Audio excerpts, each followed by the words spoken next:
Hello everyone, मेरो नाम चाहिँ कमल। आज चाहिँ टिबिया फिबुला पढ्दाखेरि डक्टर एसएलसीबाट पढ्नुपर्छ। डक्टर एसएलसीको डी भनेको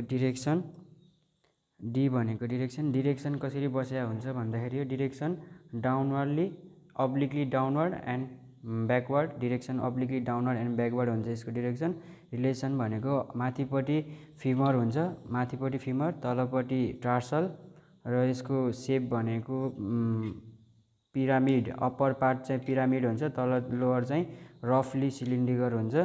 यसको लोकेसन भनेको हिन्ड लिम्बमा हुन्छ यसको लोकेसन। एड लेग पोजिसन र कम्पोजिसन भनेको लङ बोन हो। यो लङ बोन भनेपछि स्याफ्ट, एउटा स्याफ्ट भयो, दुईटा एक्सट्रिमिटी, यो प्रोक्सिमल एक्सट्रिमिटिज, यो डिस्टल एक्सट्रिमिटिज। अब स्याफ्टमा जाम।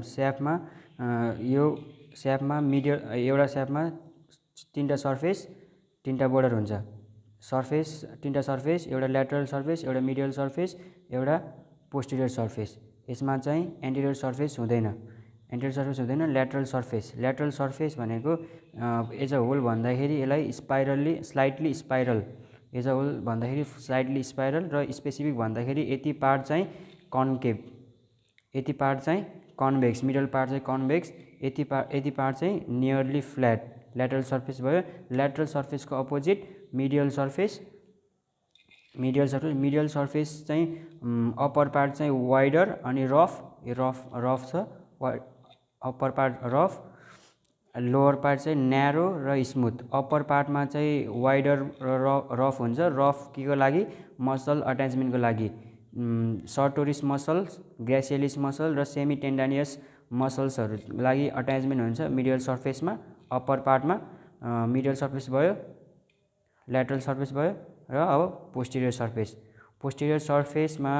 सर्फेस पनि फ्ल्याटेन हुन्छ, फ्ल्याटेन साइड बाई साइड, यो सबै फ्ल्याट हुन्छ पोस्टिरियर सर्फेस फ्ल्याट भइसक्यो।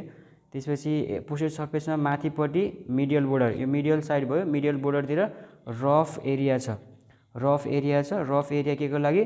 पप्लिटियल्स मसलको लागि, पप्लिटियल मसल्स अट्याचमेन्टको लागि rough area towards the medial border of the upper surface of the posterior, यतातिर चाहिँ पप्लिटियल मसल्सको लागि अट्याचमेन्ट। अब remaining surface of the posterior surface चाहिँ रफ लाइनले चाहिँ मार्क गरे हुन्छ। यो रफ लाइनहरूले मार्क गरे हुन्छ।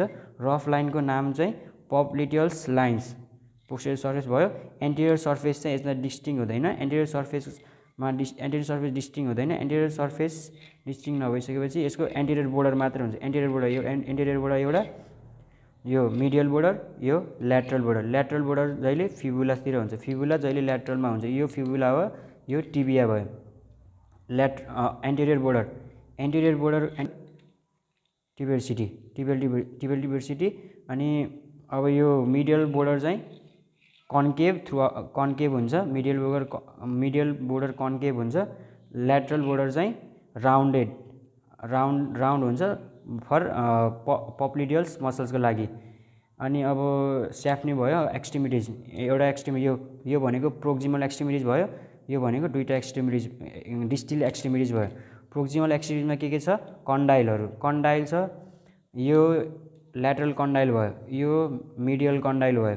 ल्याटरल कन्डाइल, मिडियल कन्डाइल, यो भनेको इमिनेन्स, सेन्ट्रल्ली इमिनेन्स भएकोलाई यसलाई टिबियल स्पाइन भनिन्छ। यो टिबियल स्पाइन पनि दुईटामा हुन्छ। यो मिडियल चाहिँ ठुलो हुन्छ, मिडियल टिबियल स्पाइन र ल्याटरल टिबियल स्पाइन। यो भनेको ल्याटरल कन्डाइल, यो भनेको मिडियल कन्डाइल। अनि ल्याटरल कन्डाइल र एन्टेरियर ट्युबरसिटी अथवा टिबियल ट्युबरसिटीको बिचमा एउटा प्यासेज हुन्छ। यो प्यासेजलाई सल्कस मस्कुलारिस भन्छ। यो सल्कस मस्कुलारिस चाहिँ यसले प्यासेज दिन्छ मसल्सको लागि, तीनटा मसल्सको लागि प्यासेज दिन्छ। एउटा पेरिनियस टर्सियस र अनि कमन डिजिटल एक्सटेन्सर र मेडियल डिजिटल एक्सटेन्सर मसल्स चाहिँ यहाँबाट पास हुन्छ, तीनटा मसल्स पास हुन्छ। त्यसपछि यो भनेको त्यो प्रोक्सिमल एक्सट्रिममा यति छ।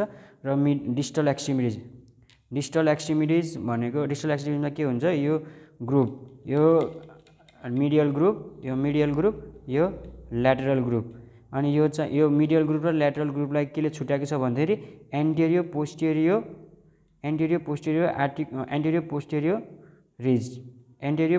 रिजले ल्याटरल मिडियल ग्रुपमा छुट्याएको छ यति हैन।